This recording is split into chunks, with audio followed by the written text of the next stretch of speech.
Good evening, my fellow college football lovers and Texas A&M Aggies. Welcome into the Above the Yell podcast. I'm your host Weston Pope, and welcome. We are starting something new. I'm starting something new, and there's no better time to do it than coming off of a win, a massive, massive win with big implications. I'm just so stoked tonight. What we saw from A&M was phenomenal. Something I've never well, I won't say never, but something I've not seen from A&M in a really, really long time. They showed a graphic tonight on during the game, I believe is during the third or fourth quarter. The last double-digit comeback win that A&M has had was in the 2013 Chick-fil-A Bowl against Duke. That was Johnny Manziel's last year. I remember that game. I was sick with the flu, and but that win made it a little bit sweeter. But we're here tonight, October 26th, 2024, in the Mike Elko era, year one. And boy, you can't script it really any better. We 5-0 in the SEC for the first time in program history. We've been in there for about 12 years now, and I think, man, I know this fan base is hungry, and I know those boys that played tonight are even hungrier. And seeing them perform to their full capability the way they did tonight is something special. And credit to Mike Elko, credit to Marcel Reed, credit to the defense, credit to Le'Veon Moss, the offensive line across the board. The way they responded I haven't seen an A&M team respond like that. It was 17-7 going into halftime. Offense was just stagnant, dead in the water. Come back out after half. Connor, I believe Connor gets the initial drive coming out of half. And then Mike Elko decides to pull the plug and go with Marcel Reed. And these are the type of games we would lose. These are the type of games we've lost for years. Being down double digits when it mattered most, whoever wins this game is in the driver's seat for the conference. And these are the games that we would lose. I remember in the Kevin Sumlin years, A&M would get off to hot starts. They'd go 6-0. They'd make it in the top 10, and then they would finish like 7-5, 8-4, and just expectations would plummet right as they were reaching their peak. But not tonight. Not tonight. Man, that was awesome. What a win. What a win.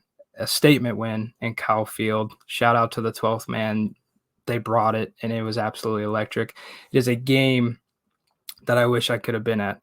Shout out to you, Camry, my little sister, for going. I'm extremely jealous of you. Wish you would have invited me, but there's always next time.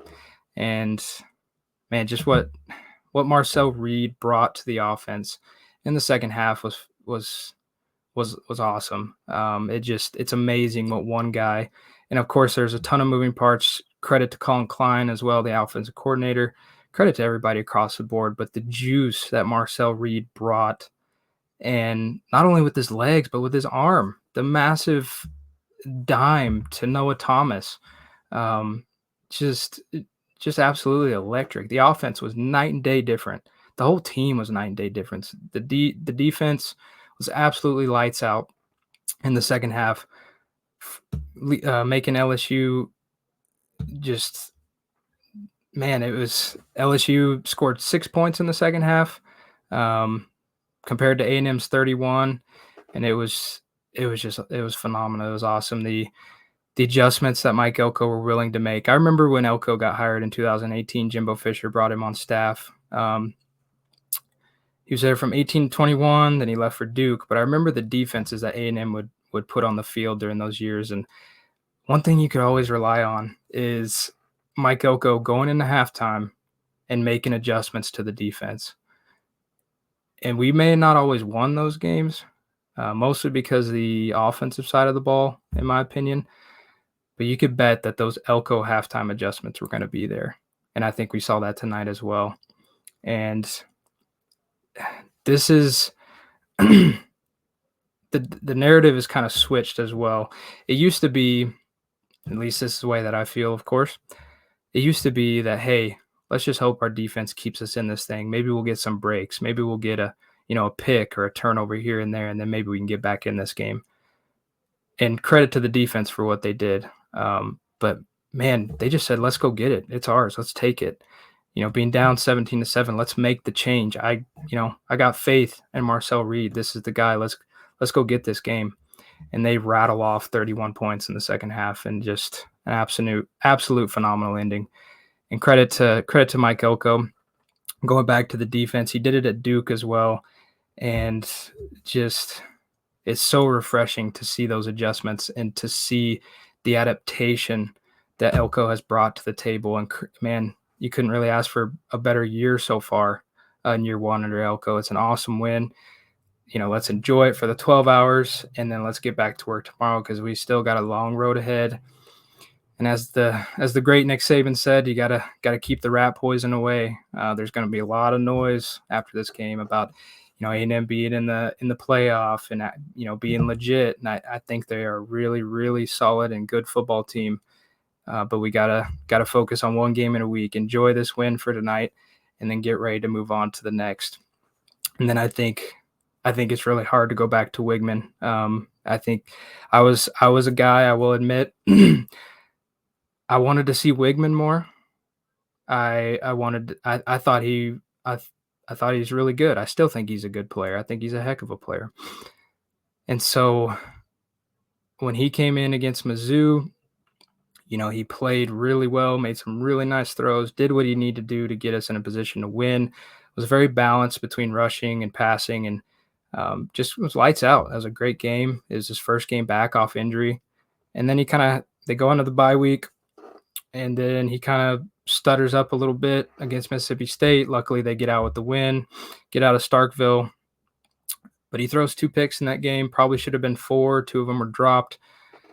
And it's like, okay, what's going on here? And then he comes out tonight and just is a little stagnant, a little shook, kind of looked a little too juiced.